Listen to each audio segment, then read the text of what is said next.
You know, in honor of Black History Month, I wanted to touch on a pivotal figure within our community who doesn't get nearly enough credit. I want to talk about the Sambo, the Jigaboo, the Coon, and last but not least, the Token.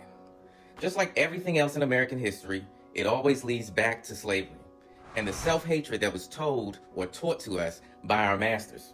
Starting with the house slave and the field slave, the house slave typically being lighter in complexion because he was actually the result of unwanted intimacy between a slave and a slave owner. They tended to think that they were better than the field slave because in some ways they did get treated a little bit better because they were closer to whiteness. But every once in a while, they would quickly be reminded that they were still Black. And it will be these reminders that constantly keep the Black community in check and remind them who they are and where they are and how to move accordingly.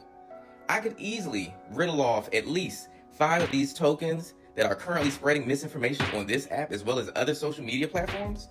But let's talk about a current event. And you're probably wondering, how is a current event being mentioned in regards to Black history?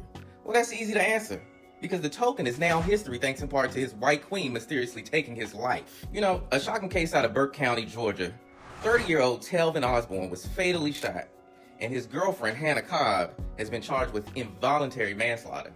But the conversation online, it's about more than just the crime. On Twitter and Facebook, people are bringing up Osborne's history of making negative comments about Black women while dating a white woman. Some say this case is ironic. We've seen this before, actually. While others argue that it's a tragic situation regardless of his statements. So was this truly an accident? Or is there more to the story? And how much does someone's past really play into how the public reacts to their passing?